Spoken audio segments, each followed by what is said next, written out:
बात उन दिनों की है जब गंगू पंडित राज दरबार में नियुक्त नहीं हुए थे। तब वह गांव में खेती बाड़ी करते थे और उनकी आर्थिक स्थिति कुछ खास नहीं थी। वह अपनी बुद्धि के प्रयोग से ही सारा काम करते थे। जैसे तैसे घर गृहस्थी का पालन पोषण होता था। उनके गांव में भी हिरन और फेरन नाम के दो ठग थे।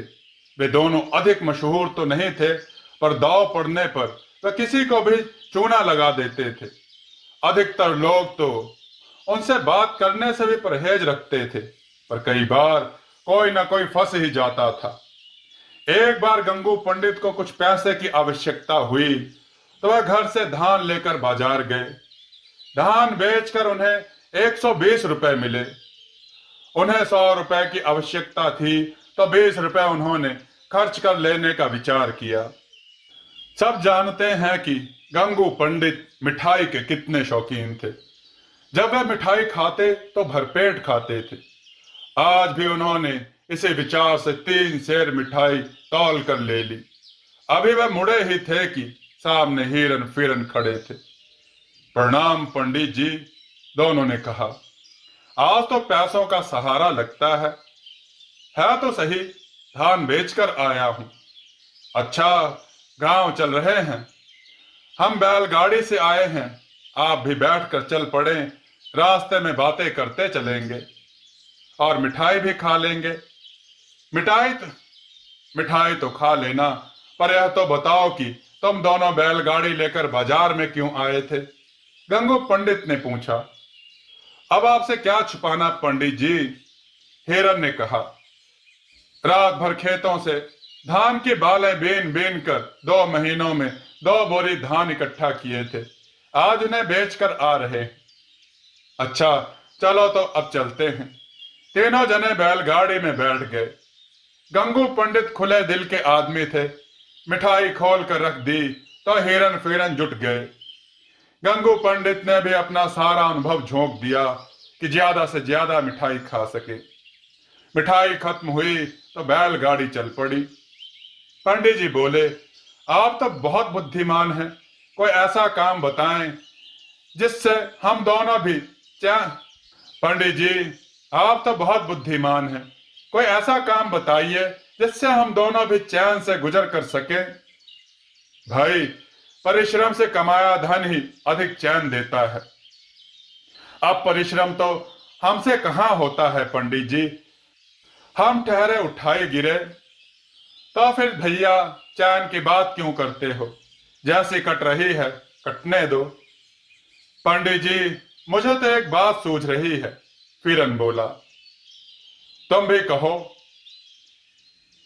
देखिए, अभी गांव तो हमारा दूर है, बैल भी बेचारे सुबह के भूखे हैं और धीरे धीरे चल रहे हैं, रास्ता लंबा हो जाएगा।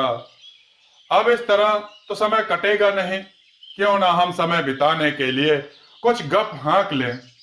गप हाँकने में तो गंगू पंडित बड़े ही माहिर थे। ठीक है भाई, मुझे क्या परेशानी हो सकती है? तो शुरुआत हिरन ही करेगा। वो तो ठीक है, पर खाली गप हाँकने से भी तो कोई लाभ नहीं, क्यों ना हम कोई शर्त रख लें? गंगू पंडित ने प्रस्ताव रखा। शर्त? पंडित जी, आपसे शर्त रखने में हमें भय लगता है। भय कैसा? पहले शर्त तो सुन लो, यदि भयभीत करने वाली शर्त हो तो मत रखना, कोई जोर जबरदस्ती थोड़े ही है। ठीक है, तो सुनाइए अपनी शर्त। देखो, हम गप्पे सुनाएंगे, जैसा कि तुम जानते हो कि गप तो गप होती है, सच से उसका कोई लेना देना नहीं होता। पर हम में से कोई दूसरे की गप को झूठी नहीं बताएगा।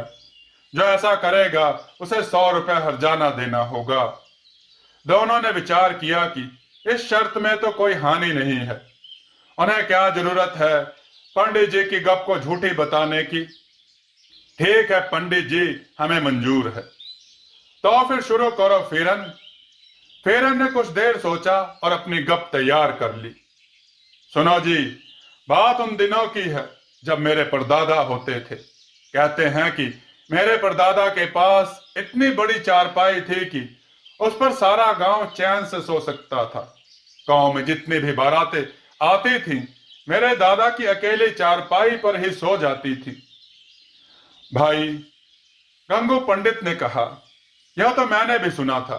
यहां तक कि यह भी कहा जाता है कि उस चारपाई को बुनने में 10 मन रस्सी भी लगी थी। और मैंने तो यह भी सुना है कि फेरन के परदादा की चारपाई को बुनने वाले मेरे परदादा थे। हेरन ने भी गप की पुष्टि की और वह 20 दिन में उस चारपाई को बुन देते थे। फेरन की गप तो खत्म हो गई, उसकी पुष्टि भी हो गई। दोनों श्रोता में से किसी ने भी उसे झूठा नहीं कहा था। अब हिरन की बारी थी। अब तुम बोलो हिरन भाई, गंगू पंडित ने कहा। मैं भी अपने परदादा के बारे में ही गप हाकूंगा, हिरन ने कहा। बात तब की है जब सूत काता जाता था। मेरे परदादा ने एक रात में 22 मन सूत काट कर उसका एक कंबल बुना था। और जब सर्दियां आईं तो फेरन के परदादा की चारपाई पर सारा गांव उसी कंबल में ढक कर सोता था। बिल्कुल ठीक, गंगू पंडित ने कहा। मेरे परदादा बताते थे कि उस कंबल का कुछ हिस्सा फिर भी बाकी बच जाता था तो उसमें पशु बांध कर ढक दिए जाते थे। 11 भैंसें तो हमारी ही बंधती थी। हाँ, फेरन ने भी पुष्टि की। बताया जाता है कि उस कंबल में इतनी गर्मी लगती थी कि मेरे परदादा की जेब में रखी भांग की चिलम सुलग गई थी।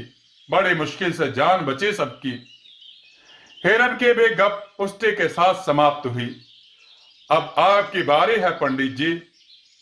सुना भाई, बात मैं भी परदादा की ही करूंगा। इतना तो तुमने सुना ही होगा कि मेरे परदादा एक बहुत लंबे चौड़े आदमी थे। सुना है? क्यों नहीं सुना? हमारे बुजुर्ग बताते थे। दोनों ने हामी भरी। पर यह नहीं पता होगा कि वे थे कितने लंबे चौड़े। वे एक डग में भरौरा से मिथिला पहुंच जाते थे। घर बैठे हाथ बढ़ाकर जंगल से लकड़ियां तोड़ते रहते थे। फिर उनके दादा की चारपाई की रस्सी को उन्होंने 2 बार में ही नाप दिया था। हिरन के परदादा के कंबल को वही धूप में उठाकर सुखाते थे और तह करके रखते थे। हाँ जी, यह बात बिल्कुल सत्य है। तो यह भी सत्य है कि उनकी खोपड़ी का आकार 20 बीघा खेत के बराबर था, जिस पर एक भी बाल नहीं उगता था। हाँ हाँ, यह भी हमने सुना है। दोनों ने फिर पुष्टि की। तो भैया, फिर तो वह भी सुना होगा जब भीषण अकाल पड़ा था और खाने के लाले पड़ गए थे, तब मेरे दादा कलकत्ते से नवाब के यहां से 50 मन धान उधार लाए थे।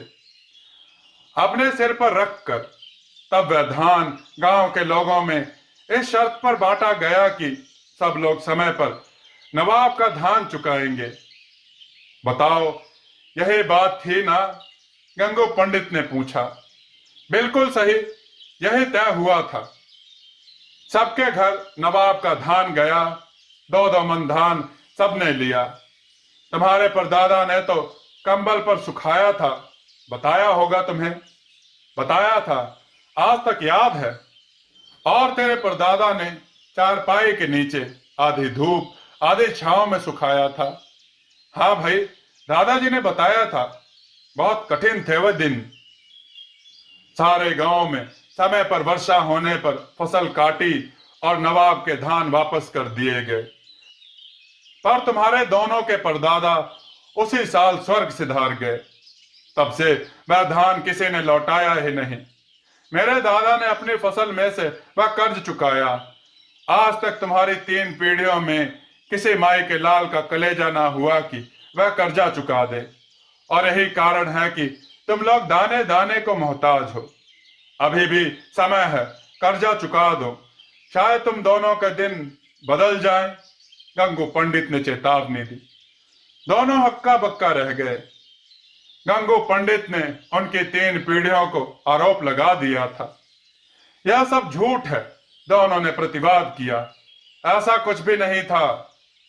झूठ। शर्त के अनुसार तुम हार गए। मेरे गप को झूठ बताने पर तुम्हें मुझे 100-100 रुपए देने थे ना। लाओ। दोनों का मुंह उतर गया। क्यों उन्होंने तैश में आकर उस गप को झूठी बताया। बेचारे को अपनी जेब में रखे 100-100 रुपए निकाल कर देने पड़े। कहा तो खुश थे कि आज गंगू पंडित की मिठाई खाई है, और कहा खुद उनके वाक जाल में फंस गए। गंगू पंडित ने 200 रुपए जेब में रखे, गांव समीप आ गया था। गंगू पंडित वहीं उतर गए। हिरन फिरन लुटे पिटे एक दूसरे का मुख देख रहे थे। दोस्तों, आपको यह कथा कैसी लगी कमेंट में बताइएगा। वीडियो को लाइक कीजिएगा, चैनल को सब्सक्राइब कीजिएगा और वीडियो को शेयर कीजिएगा। और कमेंट में जय श्री राम लिखना ना भूलिएगा। जय श्री राम मित्रों।